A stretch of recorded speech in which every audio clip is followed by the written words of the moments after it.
अखिल भूमंडले सर्व शिरोमणि मुनि समाज के संस्थापक आदि मुनीश्वर योगेश्वर सदगुरुदेव श्री मुनि महाराज की जय।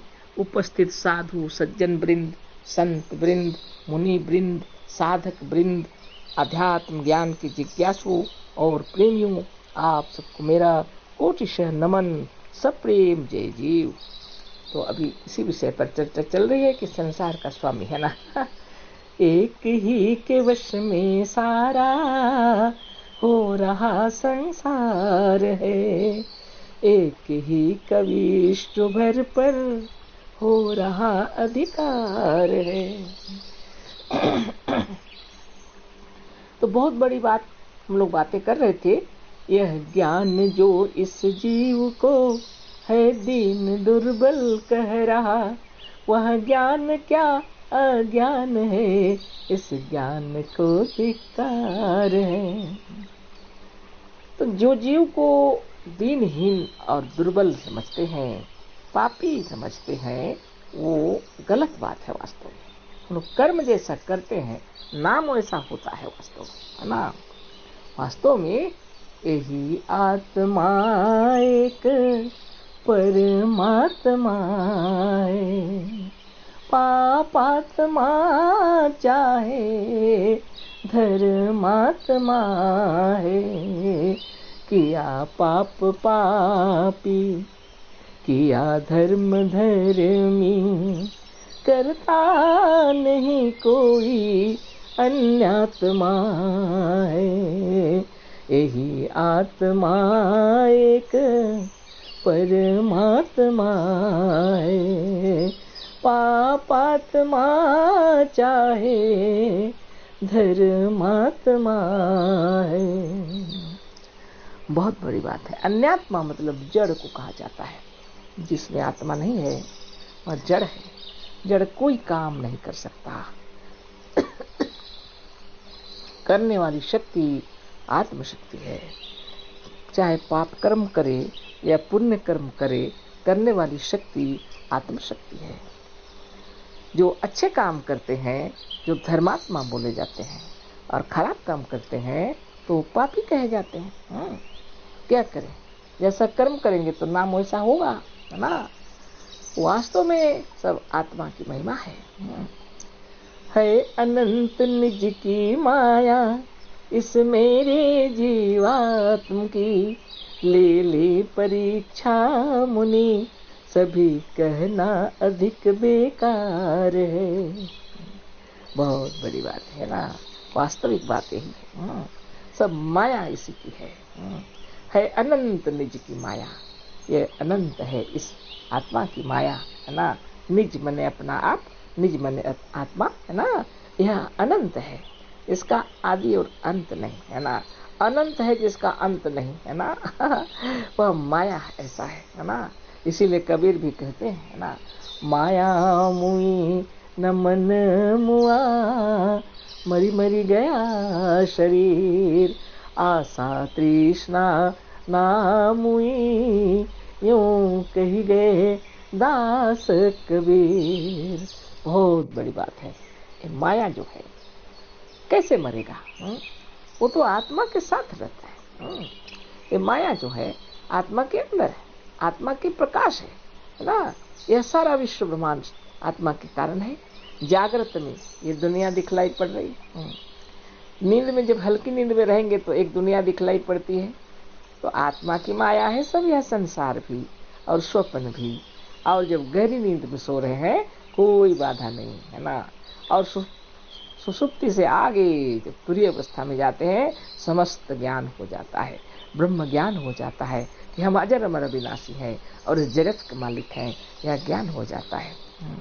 अपनी इच्छा से जन्म और मरण भी हो रहा है, पर आत्मदेव ने अपनी खुशी के लिए इसमें दो शक्तियां उत्पन्न कर दी हैं। एक ज्ञात शक्ति है और एक अज्ञात शक्ति है। ज्ञात शक्ति से हम लोग यह संसार का कार्य जो कर रहे हैं वो करते रहते हैं। इसके रहते हुए भी, संसार के कार्य करते हुए भी हमारे अज्ञात शक्ति से शरीर में श्वास श्वास हो रहे हैं, सिरा प्रसिरा में रक्त दौड़ रहा है, हृदय धड़क रहा है ना। और सदृश भोजन अनेक तैयार हो रहे हैं शरीर में, नस नस नाड़ी नाड़ी निर्माण हो रहा है ना। बहुत बड़ी बात है। हड्डियां तैयार हो रही हैं, चर्म तैयार हो रहे हैं, मांसपिंड तैयार हो रहे हैं, है ना। ये सारी चीजें शरीर के निर्माण कर रहे हैं। हमेशा यह होते ही रहेगा जब तक शरीर में प्राण है। यह अनंत है ना। कभी जन्म ले रहे हैं, बड़े हो रहे हैं, शरीर छोड़ दे रहे हैं। कभी ऐसे भी अगर कभी किसी का मृत्यु हो गया तो भी वह मृत्यु जगत के लिए मृत्यु है, लेकिन वो अनंत आत्मा है, उसका अंत नहीं है। यह माया है। तो संसार में जो माया दिखलाई पड़ रहा है, इसको कहते हैं लोग, इसे हट करके रहने से भगवान का दर्शन होगा। तो वास्तव में वेदों को पढ़ने के बाद इनके हृदय में विचार उत्पन्न हुआ है। क्या लिखा है? अपने को जानने के लिए बाहर की दुनिया से हटना पड़ता है, संसार क्षेत्र से हटकर अपने अंतरात्मा की सैर करनी पड़ती है। जब ब्रह्म का दर्शन करना है तो उपवास करना पड़ेगा ना।